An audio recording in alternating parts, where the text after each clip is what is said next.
Hoy vamos a hablar acerca de una emoción muy, muy de moda, la ira. ¿Está de moda la ira? Está de moda. Estamos viviendo en un siglo XXI, los años de la ira. ¿Cómo es eso? Vivimos en medio de una cultura, vamos a decir, una revolución cultural acerca de las emociones. Es una idea filosófica que vino de Freud, Sigmund Freud, de que las emociones no se tienen que reprimir. Eso causó mucho daño realmente en la sociedad, porque a partir de ese principio del cual él habló, la gente comenzó a dar rienda suelta a sus emociones, especialmente a la ira, especialmente al enojo desmedido. Tanto así que se volvió un problema. Y a partir de ahí, era Daniel Goleman, que no hace tantos añitos, porque Freud lo hizo hace ya en la década del 50, 40, 50. Daniel Goleman en 1990 fundamentó con un libro, La inteligencia emocional, el tema de que las emociones no tenemos que dejarlas salir nomás, sino que tenemos que controlarlas y lograr un equilibrio entre razón y emoción, ¿verdad? Educar las emociones. Educar las emociones, ¿verdad? Pero todavía rige en el ambiente el tema de que así como te sentís, así explotar nomás, tenés que decir, si no te vas a sentir mal si no decís lo que pensás. Más de una vez escuché a distintas personas decir, no, si yo callo lo que siento ahora, yo me muero. Me muero o exploto. Exploto. Bueno, técnicamente explotan, ¿verdad? Sí, no, yo ya caputa, así que no digo lo que pienso. ¿Qué es la ira? ¿Qué son los ataques de ira? ¿Cómo manejar eso? ¿Qué podemos hacer? ¿Cómo identificar cuando ya se convierte en un real problema para la persona y para los que le rodean? La ira es una emoción legítima. En sí misma, la ira no es como cualquier otra emoción. Solamente que cuando perdemos el control de ella es cuando se vuelve un problema. Sí. Cuando hablamos del tema de inteligencia emocional, habíamos dicho de que realmente nosotros tenemos dos mentes. Una mente racional, lógica, que piensa, y una mente emocional, que siente, que intuye. Y cuando hay conflicto entre ambas, es cuando se pierde el control de las emociones y ellas llegan a causar problemas. A ese tipo de problemas, cuando las emociones controlan a la persona, a ese tipo de situaciones, Daniel Goleman le llamó secuestro emocional. Cuando se pierde el control, cuando las emociones toma el control de la persona, le pasan encima a la... Sí, cuando la persona pierde el control de sus emociones, especialmente en el tema del enojo, la ira, se le llama entonces secuestro emocional. Imagínate, la palabra misma ya implica, ¿verdad?, de que la persona ya perdió el control de sí misma. Sí. Entonces ahí es cuando sucede un ataque de ira, o sea, la ira ya descontrolada. Y eso es lo que estamos viendo continuamente en el día a día. Yo quiero leerte justamente el trozo de un periódico, una noticia en los Estados Unidos, es del estado de Milwaukee. Dice, esto fue del mes de mayo. El jefe de policía de Milwaukee dijo: estamos viendo una población muy enojada, que ya no van a los puños, sino van directo a las armas. Cuando preguntamos ¿por qué le disparó a este tipo?, la respuesta es: él tropezó conmigo o miró a mi chica de manera equivocada, dijo el comisionado de policía también dijo el comisionado de policía de Filadelfia, Sylvester Johnson. No es como que están dando vueltas alrededor haciendo disparos. Sus argumentos son realmente estúpidos. Mientras los argumentos siempre han formado un gran número de homicidios, la policía dice que el punto de activación ahora viene más rápido. En los robos, dijo el jefe de policía, incluso después de que la persona se da por vencida, el tipo con la pistola le dispara de todos modos. No teníamos tanto de eso antes. A sangre fría, o sea que es más fácil ahora perder el control. Hay toda una cultura que ayuda a eso, ¿verdad? Inclusive el estímulo de los medios de comunicación también. Como que le autorizan a la persona a perder el control de sus emociones más fácilmente que años antes, que décadas antes. ¿Cómo sería eso?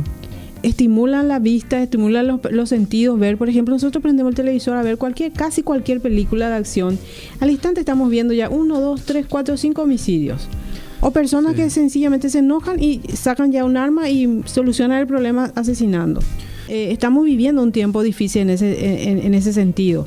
Además de que la ira en sí mismo a pesar de que es una emoción legítima, puede llegar a dominar tanto a una persona que se convierte ya en un problema específico de psicológico, psiquiátrico. Puede llegar inclusive a trastornar la vida de una persona de tal manera que necesite tomar medicamentos. Vamos primero a hablar acerca de algunos parámetros para que podamos definir bien qué es la ira. ¿Cómo nosotros sabemos que estamos teniendo este problema?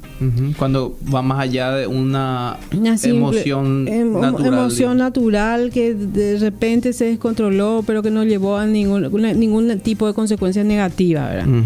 Pero si estos son algunos ítems de un test para medir la ira. Y uno de ellos es, y tenemos que hacer nuestra pregunta si nos identificamos con esto, es. 1. Cuando paso situaciones estresantes en el trabajo, suelo trasladar mi enfado a mi familia o amigos. Porque una característica de la ira es justamente reprimirla con ciertas personas, quizás en ese momento de poder, claro, como es un jefe. El famoso y la piola o so. Exactamente, sí. Y sin embargo ir y castigar a otras personas que no tienen nada que ver con el problema. Otro ítem.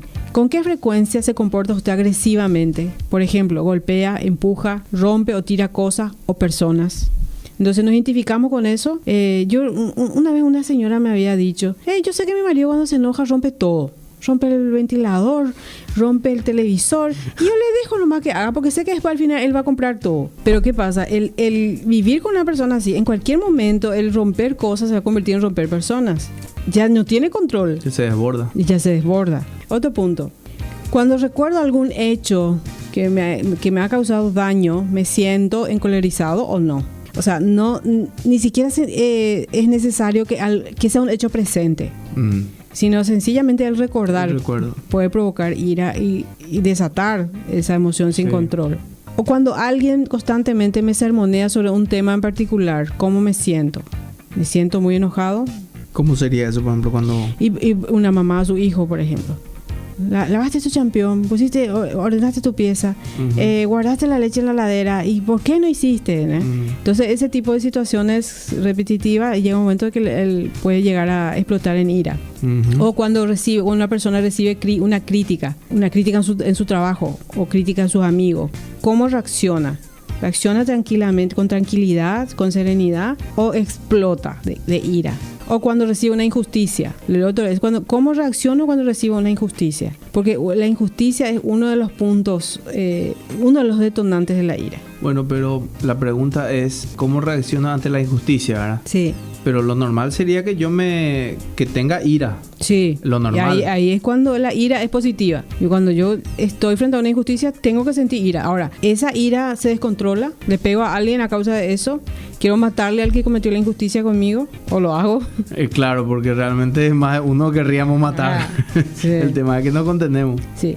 Cuando me siento molesto, siento ganas de lastimar o humillar a quien me hizo enfadar, quiero agarrarle así del pescuezo, quiero humillarle o le humillo. Me encolerizo cuando la gente se ríe de mí. Cuando me enfado de verdad, grito o me encargo de que los demás sepan cuán enfadado estoy. Fantaseo con vengarme o conseguir revancha de alguien. Me molesta cuando otros no aprueban mis acciones o sencillamente lo acepto como sabiendo que somos todos diferentes y que no siempre vamos a estar de acuerdo en el mismo punto. No me enfado fácilmente, pero cuando estallo lo hago muy rápido. Yo soy tranquilito o tranquilita hasta que explota. El famoso acá en guaraní ese mañezu, callado. Sí, calladito, hasta que te saca la garra y te juega la yugular. Me enfado fácilmente, incluso por cosas triviales. Y esta es la pregunta del $1,000,000. Cuando conduzco, me molesto fácilmente o insulto a los demás conductores si conducen mal o van demasiado lento o demasiado rápido. ¿Sabes qué, Federico? Hay personas que son más propensas a tener ataques de ira. ¿Tiene que ver con la genética? Tiene que ver exactamente con la genética o su fisiología. Hay evidencia de que algunos niños, inclusive de pequeños, ya evidencia mayor nivel de irritabilidad, se enojan más fácilmente, son más sensibles a las situaciones frustrantes. Tienen un bajo nivel de frustración, se frustran fácilmente y les cuesta manejar el enojo. Y así, si eso desde pequeño no se controla, llega un momento en el cual se convierte realmente en un sistema de vida. Si de chico no se le educa, se le enseña a educar su emoción. A educar, exactamente, a controlar eso, a poder expresar lo que piensa y lo que siente en una forma, vamos a decir, correcta, hablando, y se le escucha. entonces va a ir manifestando en forma de ira. Comienza con los berrinches, que más adelante vamos a hablar de eso también. Es que cuando no se pueden comunicar las emociones es lo muy frustrante. La frustración en sí lo genera ira. Genera ira por no encontrar la manera adecuada. Sí. Entonces, se encontró también una alta correlación entre familias que se manejan con un sistema de comunicación agresivo. Sí, sí. Entonces, personas que tienen ataque de ira generalmente provienen de familias en la cual la familia, el entorno, ya los padres, hermanos, todos se manejan con una comunicación de agresividad. Sí. Agresividad verbal y hasta física. Entonces, es un aprendizaje, es una manera en la cual la familia se comunica. Sí. Y por lo tanto es la única forma que él o ella conoce. Sí, conocí gente así que muchas veces tuve que pararle un poco el carro porque realmente ellos no se daban cuenta que estaban siendo agresivos, porque viste que dentro del círculo familiar, bueno, como que se entiende porque todo el mundo se comunica así, pero cuando salía afuera y chocaba con gente que no está acostumbrada es un poco difícil. Sí, es así que puede haber una tendencia genética. Generalmente vienen de familias donde se comunican de esa manera, y si son adultos ya pueden llegar a ser adultos muy maduros que no aprendieron a manejar la ira y ya lo tienen como un sistema de comunicación normal. Sí. Ahora, eso porque su entorno tampoco les frena. Claro. Tampoco le dicen busca ayuda, necesitas cambiar tu sistema de comunicación. Generalmente personas que son agresivas verbal y físicamente se casan con personas muy pasivas. Claro. Que lo toman como si fuera que es normal ese sistema de vida. Dice, no le enojen a su papá. Sí. O a la mamá. O no le enojen a la mamá. Papá o mamá, por igual, ¿verdad? Entonces, un varón o mujer muy agresivo con su pareja pasiva que acepta ese sistema. Claro, porque si no se va a hacer casi imposible también. Ya en el noviazgo luego no van a ser compatibles porque va a haber un choque cultural. Claro, van a ser polos iguales que... Sí. Entonces, y lo otro es que puede llegar inclusive no solamente a tener un problema genético que le hace propenso al ataque de ira, sino puede tener problemas neurológicos, necesitar inclusive tomar medicamentos. Por ello es que cuando las personas sufren de ataques de ira deben y no pueden ya controlarlo, ya es su sistema de vida, tienen que buscar ayuda psicológica, a veces hasta psiquiátrica para tomar ya medicamentos, ¿verdad? Necesitan recurrir porque un ataque de ira puede llevar a la tragedia. Sí, realmente. No sé si leíste hoy la noticia, Federico, justamente en CNN en español salió una noticia de una mujer que le estaba siguiendo a su marido. Su marido iba en el auto con otra mujer y ella le siguió en su auto y tomó tanta velocidad, perdió el control de su vehículo, perdió el control primero de sus emociones. Claro. Y perdió el control de su vehículo y chocó de frente con otro vehículo y ella murió instantáneamente. Es un ejemplo de lo que es el secuestro emocional, ¿verdad? En un segundo nos puede hacer perder la vida, en muchos sentidos, ¿verdad? Se cometieron asesinatos en el nombre de la ira. Sí. Y en este caso, lastimosamente, la víctima fue la propia persona que se enojó, ¿verdad? Bueno, ¿qué hacemos en el caso de encontrar ese tipo de situaciones o personas? ¿Cómo les ayudamos? O si nosotros somos los que estamos en esa situación, ¿qué hacemos? Primero, entender que la ira surge de un sistema de vida de vivir tensionado. Un estrés crónico. Ya es un estrés crónico. Y a ese estrés crónico se le unen ya pensamientos negativos hacia determinadas situaciones, ideas negativas hacia determinadas situaciones. Por ejemplo, esta injusticia yo no tolero, hay cosas que no tolero. Puede ser que mi jefe me diga esto, o que la injusticia en el trabajo no tolero, eso no lo voy a tolerar. Entonces la persona, desde el momento que se dice a sí mismo que no va a tolerar, cuando llega a esa situación no lo tolera. No, se preparó para no tolerar. Preparó su mente para no tolerar. Entonces ese pensamiento es un pensamiento que la arrastra hacia la acción. O si uno se dice a sí mismo, yo no me puedo controlar, y se repite las suficientes veces, uno llega a creer eso. No, hay gente totalmente convencida de que cree que se va a morir si es que se contiene. Sí. Realmente, sinceramente, cree que se va a morir, que le van a parar el corazón. Sí, porque hay detonantes externos, situaciones externas a la persona, y hay detonantes internos. La persona ya se hizo toda la película en la cabeza. Sí. Y ya actúa nomás ya el papel que ya tenía él ya programado. Sí. ¿Verdad? Entonces la persona que vive airado, entonces no necesita ni siquiera que suceda algo negativo. De ahí también que la famosa teoría que cada uno crea su día o crea su realidad, ¿verdad? En el sentido de que cuando vos estás convencido que todo el mundo te va a joder, que todo el mundo te va a quitar cosas en cara, que tu jefe te va a maltratar, vos terminás generando la situación. Como para que eso suceda. Sí. Volvemos al tema de la profecía autocumplida, ¿verdad? Exacto.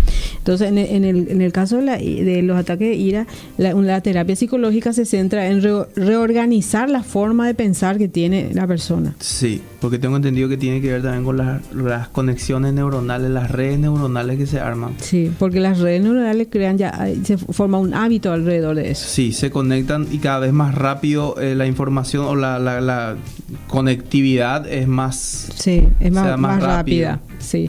Y eso se debe reprogramar, es como una reprogramación mental. Se debe reprogramar y crear nuevas ideas, nuevos hábitos, nuevas conexiones neuronales para que la persona comience a pensar y actuar en forma diferente. Hay que resetear el cerebro. Sí, en eso se centra especialmente la terapia. Se llama terapia cognitivo-conductual, ¿verdad? Tiene que ver con lo que la persona piensa y la forma como actúa. Y si necesita medicamentos, entonces se trabaja con un psiquiatra para que pueda tomar medicamentos. Sí. Por un tiempo. ¿Es recomendable, hasta qué punto es recomendable recurrir a los medicamentos? Solamente bajo prescripción médica. Por eso es que el psicólogo y el psiquiatra deben trabajar juntos cuando existe un trastorno de personalidad, como en este caso, en el cual se necesiten tomar medicamentos y tienen que ser recetados y tomarse solamente como el médico dispone. Porque el psiquiatra es un médico especialista justamente en trastornos mentales. Claro, pero tampoco, o sea, uno tiene que pasar por el psicólogo primero para ver si se puede a través de una reprogramación. El psicólogo y el psiquiatra, lo ideal es que el psicólogo y el psiquiatra trabajen juntos. ¿Por qué? Porque el psicólogo va a hacer la reprogramación mental, va a hacer la terapia psicológica. Para el tratamiento de la ira suele durar aproximadamente de 2 a 3 meses. Pero en ese tiempo, si es necesario, entonces también va con el psiquiatra que le va regulando los medicamentos. ¿Y cómo determina si es necesario ir al psiquiatra? Y se determina por la conducta de la persona, si está pudiendo manejar la ira ya o sigue siendo peligroso. Sí, con los elementos que la psicoterapia le aporta todavía sigue siendo peligroso, no se puede esperar 3 meses claro. A que esté bien. Tarde. Exactamente, para sí mismo o para las otras personas. Porque estuvo el caso yo no sé si tiene que ver, ¿verdad? Pero me llamó mucho la atención el caso de copiloto alemán que terminó... bueno, este no es ira, creo, pero... No sé bien el caso. ¿Qué es lo que sabes? El que se encerró en la cabina le dejó al el que el avión tiró, sí, ¿verdad? Pero no sabes cuál fue su diagnóstico, qué le dijeron, que... Bueno, el tipo recurrió como a 41 médicos, no sé qué. Supuestamente tenía depresión. Ese fue lo primero que se había comentado, ¿verdad? Pero en fin. Bueno, depresión sería un tema para otro programa. Sí. Bueno, entonces para controlar la ira, si no podemos hacerlo nosotros, si nos damos cuenta que necesitamos ayuda, tenemos que recurrir. Yo he conocido niños que fueron víctimas de sus padres en momentos de ira. Niños muy lastimados físicamente y emocionalmente. Sí. Que traumas emocionales difíciles de sanar cuando tu propio progenitor o tu papá o tu mamá te está golpeando salvajemente y porque se te cayó un vaso, se rompió un vaso en la cocina. O sea, siempre la reacción no va acorde a lo que sucedió. Desproporcionada, sí. Y si tenemos, vamos a decir, un pequeño nomás problema con la ira, por decirle, no, tenemos que internarnos ni tomar medicamentos. Una ayuda es, por ejemplo, para sacar la tensión, aliviar la tensión nerviosa, es hacer ejercicios, especialmente ejercicios aeróbicos. Alivia la tensión nerviosa. Sí, por la química misma también creo que el cuerpo... Del libera cuerpo, sí, se libera serotonina, que es una la hormona de la felicidad. felicidad, exactamente. O comer chocolate. O comer chocolate. O comer chocolate y hacer ejercicio. Algo me dice que voy a optar por los segundos. También hacer ejercicio de relajación, aprender a respirar con tranquilidad, actividades de ocio que relajen. Y recordarles también a nuestros queridos oyentes de que el alcohol no es relajante. No. En absoluto. Porque generalmente dice, no me quiero relajar, voy a tomar mi copita de vino, mi cervecita, me voy a relajar. O sea, no es relajante el alcohol. Eso no va a considerar, ¿verdad? ¿Por qué no es relajante? Y porque es estimulante. Es sencillo. Ujú. Estimula. En vez de relajar, estimula. No puedo tomar tampoco un café ni mate. Café tampoco, ni mate. Si estamos nerviosos, café no. Que hay que tomar té de tilo. Té estilo. O un somnífero para acostarte a dormir y te despertar cuando pase el temblor, como diría el finado Cerati. Y que no se automediquen también con somníferos. Bueno, ok. Ay, por favor. Vamos a tener que poner una cláusula en la cual Radio 1000 se deslinda de cualquier responsabilidad por mis comentarios. Sí, entonces implica estar consciente de lo que nosotros sentimos. Para evitar cualquier secuestro emocional, ya sea la ira o cualquier otra emoción, volvemos otra vez a insistir con el tema de conocernos a nosotros mismos. Debemos conocer qué es lo que a nosotros nos molesta. Y no solamente eso, ¿por qué nos molesta? Tratar de encontrar la raíz del problema. Sí. En el mismo tiempo que peleamos contra la conducta, también encontrar la raíz del tema. Conocernos a nosotros mismos y significa que vamos a poder controlar lo que nosotros tenemos en nuestra mente, en nuestros corazones. Aquello que nosotros no conocemos, eso nos domina. Pero mientras que nosotros le pongamos ya nombre, tengo este problema, entonces eso ya implica que ya le estoy agarrando el cuello al problema. Comienza mi proceso de revertir lo negativo que hay en mí. Es como cualquier situación clínica en la cual alguien entra a un hospital y lo primero que los doctores quieren hacer es encontrar la raíz del problema. Sí, hacer un diagnóstico de la persona, del mal que está teniendo. Sí. Es el principio que usan en Alcohólicos Anónimos también. Alcohólicos Anónimos tiene tanto éxito justamente por eso, ¿verdad? El principio es que la persona tiene que declarar que tiene un problema. Hola, soy Juan y soy alcohólico. Desde ese momento empieza su proceso de recuperación, de rehabilitación. Lo mismo con cualquier emoción que a nosotros nos controle. Yo siento ira, yo estoy mal, yo necesito ayuda. Pero para llegar a eso necesitamos nosotros mirarnos a nosotros mismos, atender nuestras acciones, atender lo que pensamos, para poder llegar a una conclusión en qué estamos, en dónde estamos. Pero como decís, muchas veces no queremos hacer eso porque es doloroso. Es doloroso mirarse a uno mismo y encontrar tantas cosas negativas. De repente hay muchos sentimientos de culpa por cosas que hicimos, cosas que dejamos de hacer y deberíamos haberlo hecho. Sí. Entonces preferimos nomás que las redes sociales ocupen nuestra mente, que las noticias ocupen nuestra mente. La ira de los niños pequeños. Las famosas pataletas. Las pataletas. ¿Sí? Ahí empieza todo. Okay. Entonces, son conceptos que debemos considerar para criar bien a nuestros niños.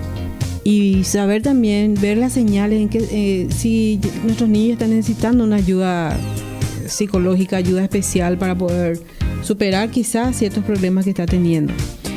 Bueno, nuestro niño pequeñito, nuestro bebé, de repente llega a los 1 año y medio y comienza a tener sus pataletas. Es natural hasta cierto punto, ¿verdad? Es normal también de que un niño al darse cuenta de que es un ser separado de sus padres comienza a decir no. No quiere. Tiene voluntad propia. Sí, se dio cuenta que tiene voluntad propia y dice no. Y como todavía no tiene suficiente vocabulario, suficiente madurez como para decir, madre, yo decido no tomar la leche caliente, ¿verdad? Entonces, ¿qué hace? Hace una pataleta. Dentro de ese contexto todavía está bien. Entonces ahí es cuando tenemos que saber cómo actuar. Pero después están los niños que pasa 1 año, pasa 2 años, 3 años, 4 años y pasan la edad de 4 a 5 años y sigue con las pataletas. Entonces ya debemos buscar ayuda. Es una señal de que algo no está bien. El pequeñito no se siente bien. Y para eso tenemos que también hacernos ciertas preguntas. No esperar a los 4 o 5 años para hacernos las preguntas.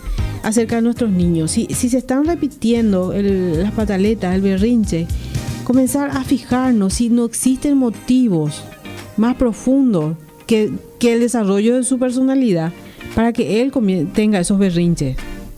Por ejemplo, los celos. Puede ser que tenga hermanito pequeño, que la mamá esté embarazada y que se sienta realmente celoso o celosa.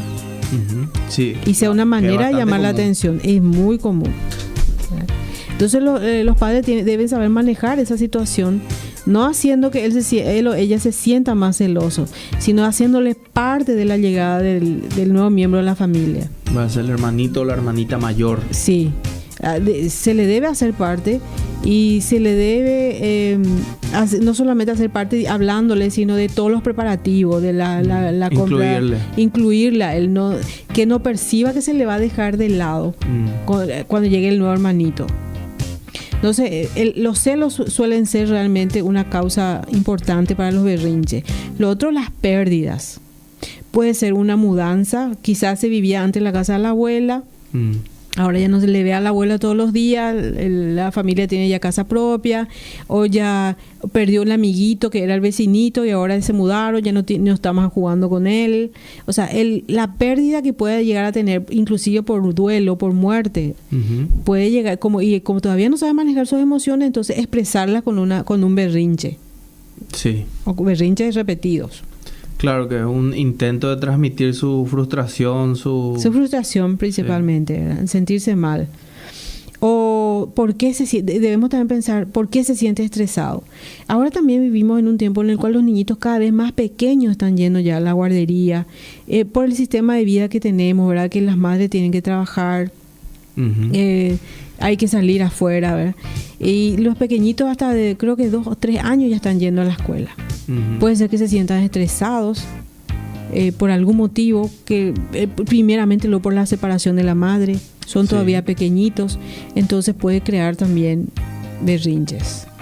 ¿Verdad? Claro, me imagino, sería 2 o 3 años y estar rodeado de otros chicos que están tan confundidos como él, que no están, que por cierto los chicos no son conocidos por querer compartir su espacio, ni sus cosas. Y esa ansiedad de separación de la madre, de su ambiente familiar en el cual él se siente cómodo, se siente protegido, de repente cambia y puede llevarle entonces a tener berrinche. Entonces todo dentro de ese contexto hay que analizar y tratar de ayudarle, y si es posible, si la mamá está en la casa y no necesita salir a trabajar afuera, entonces no apurarse para llevarle al chiquito ya a escolarizarle tan rápido. Claro. O sea, por escolarizarle nomás. No, porque muchas veces se cree que eso es bueno para el niño. Se va a desarrollar más rápido.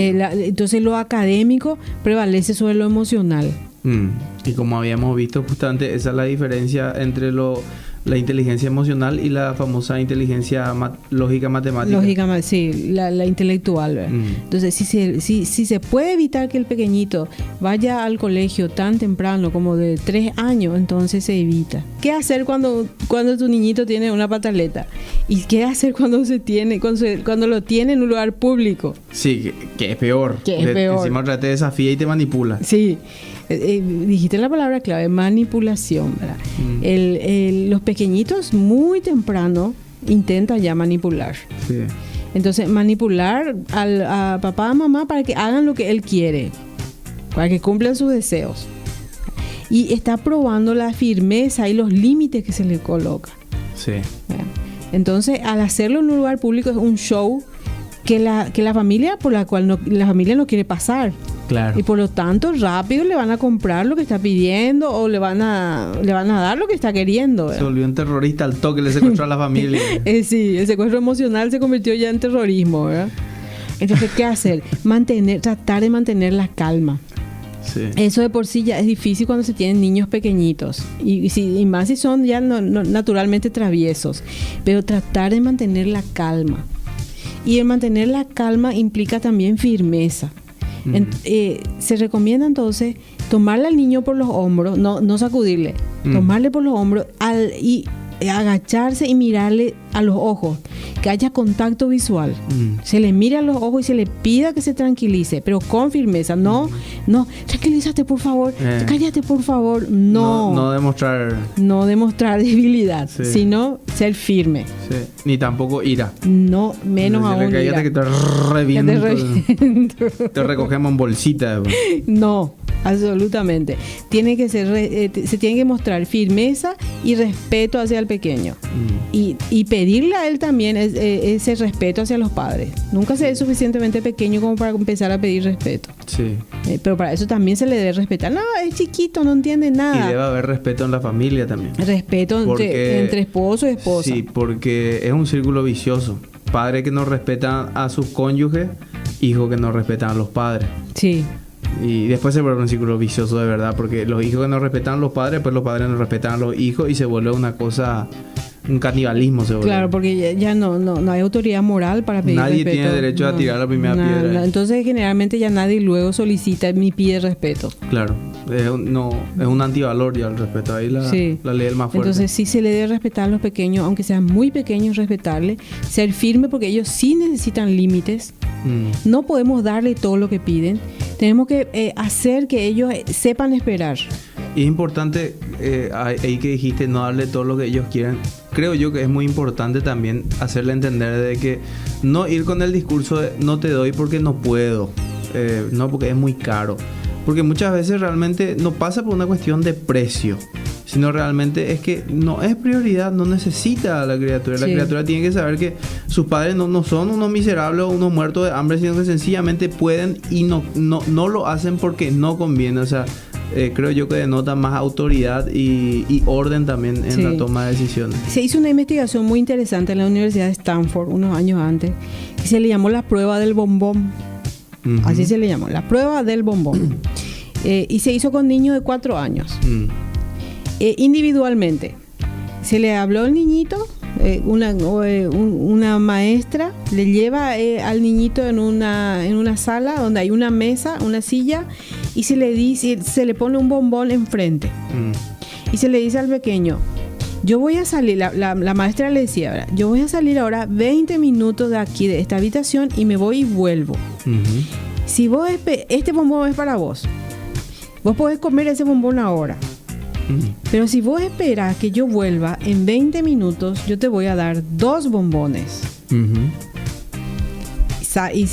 Ok, dice el niño, ¿verdad? La maestra sale y él se queda solo con el bombón. Esos 20 minutos se volvieron una eternidad. Para algunos niños algunos niños enseguida salió la maestra y comieron el bombón. Y otros no. Otros cerraban, por ejemplo, para no comer el bombón, cerraban sus ojos. Otros inclusive intentaron, y todo estaba filmado, otros intentaban dormir, mirar otro lado. La opción esta del que está airado y que se acuesta a dormir nomás, en vez de amargarle la vida al rollo. Para resistir la tentación, entonces trataban de dormir. Otros miraban a otro lado, no miraban hacia el bombón. Y todos esos niños que soportaron los 20 minutos recibieron sus 2 bombones al final. Bueno, ¿qué hicieron después los investigadores? Hicieron un seguimiento de estos niños, tanto de aquellos niños que habían comido el bombón de enseguida como de los que habían esperado. Habían resistido. Y se encontró que estos niños que habían resistido la tentación de comer un bombón.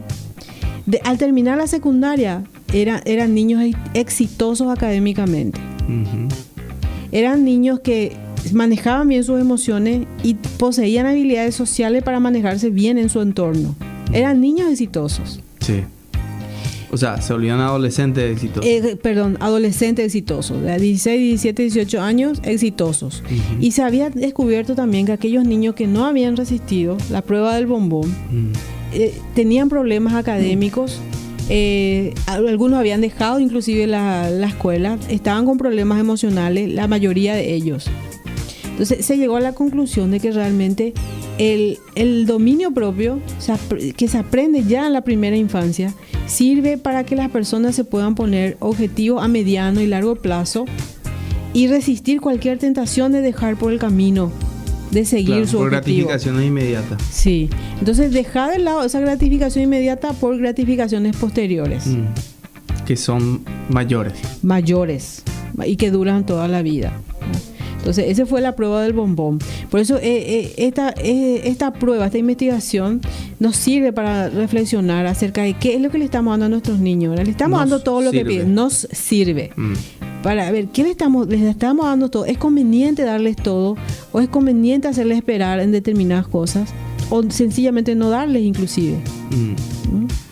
Nos hace pensar realmente en el que todo lo que podamos desarrollar en ellos les va a servir toda la vida para dominar sus emociones, dominar la ira, apuntarse a metas que le van a servir, ¿verdad? Para crecer como persona. Emoción natural que de repente se descontroló, pero que no llevó a ningún tipo de consecuencia negativa, ¿verdad? Pero sí, estos son algunos ítems de un test para medir la ira. Y uno de ellos es, y tenemos que hacernos la pregunta si nos identificamos con esto, es 1. Cuando paso situaciones estresantes en el trabajo, suelo trasladar mi enfado a mi familia o amigos. Porque una característica de la ira es justamente reprimirla con ciertas personas, quizás en ese momento de poder, claro, como es un jefe. El famoso la viola o so, exactamente, sí. Y sin embargo, ir y castigar a otras personas que no tienen nada que ver con el problema. Otro ítem.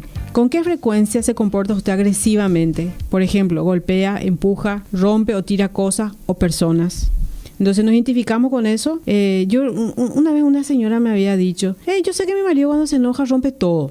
Rompe el ventilador, rompe el televisor. Y yo le dejo nomás que haga, porque sé que después al final él va a comprar todo. Pero ¿qué pasa? El vivir con una persona así, en cualquier momento, el romper cosas se va a convertir en romper personas. Ya no tiene control. Ya se desborda. Y ya se desborda. Otro punto. Cuando recuerdo algún hecho que hoy vamos a hablar acerca de una emoción muy, muy de moda, la ira. ¿Está de moda la ira? Está de moda. Estamos viviendo en un siglo XXI, los años de la ira. ¿Cómo es eso? Vivimos en medio de una cultura, vamos a decir, una revolución cultural acerca de las emociones. Es una idea filosófica que vino de Freud, Sigmund Freud, de que las emociones no se tienen que reprimir. Eso causó mucho daño realmente en la sociedad, porque a partir de ese principio del cual él habló, la gente comenzó a dar rienda suelta a sus emociones, especialmente a la ira, especialmente al enojo desmedido. Tanto así que se volvió un problema. Y a partir de ahí, era Daniel Goleman, que no hace tantos añitos, porque Freud lo hizo hace ya en la década del 50, 40, 50. Daniel Goleman en 1990 fundamentó con un libro, La inteligencia emocional, el tema de que las emociones no tenemos que dejarlas salir nomás, sino que tenemos que controlarlas y lograr un equilibrio entre razón y emoción, ¿verdad? Educar las emociones. Educar las emociones, ¿verdad? Pero todavía rige en el ambiente el tema de que así como te sentís, así explotar nomás, tenés que decir, si no te vas a sentir mal si no decís lo que pensás. Más de una vez escuché a distintas personas decir, no, si yo me callo lo que siento ahora, yo me muero. Me muero o exploto. Bueno, técnicamente explota, ¿verdad? Sí, yo ya caputa, así que no digo lo que pienso. ¿Qué es la ira? ¿Qué son los ataques de ira? ¿Cómo manejar eso? ¿Qué podemos hacer? ¿Cómo identificar cuando ya se convierte en un real problema para la persona y para los que le rodean? La ira es una emoción legítima. En sí misma, la ira no es como cualquier otra emoción. Solamente que cuando perdemos el control de ella es cuando se vuelve un problema. Sí. Cuando hablamos del tema de inteligencia emocional, habíamos dicho de que realmente nosotros tenemos dos mentes. Una mente racional, lógica, que piensa, y una mente emocional, que siente, que intuye. Y cuando hay conflicto entre ambas, es cuando se pierde el control de las emociones y ellas llegan a causar problemas. A ese tipo de problemas, cuando las emociones controlan a la persona, a ese tipo de situaciones, Daniel Goleman le llamó secuestro emocional. Cuando se pierde el control, cuando las emociones toma el control de la persona, le pasan encima a la... Sí, encima el tipo con la pistola le dispara de todos modos. No teníamos tanto de eso antes. A sangre fría, o sea que es más fácil ahora perder el control. Hay toda una cultura que ayuda a eso, ¿verdad? Inclusive el estímulo de los medios de comunicación también. Como que le autorizan a la persona a perder el control de sus emociones más fácilmente que años antes, que décadas antes. ¿Cómo sería eso? estimulan la vista, estimulan los sentidos, ver, por ejemplo, nosotros prendemos el televisor a ver casi cualquier película de acción. Al instante estamos viendo ya 1, 2, 3, 4, 5 homicidios. O personas que sencillamente se enojan y sacan ya un arma y solucionan el problema asesinando. Estamos viviendo un tiempo difícil en ese sentido. Además de que la ira en sí mismo a pesar de que es una emoción legítima, puede llegar a dominar tanto a una persona que se convierte ya en un problema específico de psicológico, psiquiátrico. Puede llegar inclusive a trastornar la vida de una persona de tal manera que necesite tomar medicamentos. Vamos primero a hablar acerca de algunos parámetros para que podamos definir bien qué es la ira. ¿Cómo nosotros sabemos que estamos teniendo este problema? Cuando va más allá de una emoción. Cuando la persona pierde el control de sus emociones, especialmente en el tema del enojo, la ira, se le llama entonces secuestro emocional. Imagínate, la palabra misma ya implica, ¿verdad?, de que la persona ya perdió el control de sí mismo. Sí. Entonces ahí es cuando sucede un ataque de ira, o sea, la ira ya descontrolada. Y eso es lo que estamos viendo continuamente en el día a día. Yo quiero leerte justamente el trozo de un periódico, una noticia en los Estados Unidos, desde el estado de Milwaukee. Dice, esto fue del mes de mayo. El jefe de policía de Milwaukee dijo: estamos viendo una población muy enojada, que ya no van a los puños, sino van directo a las armas.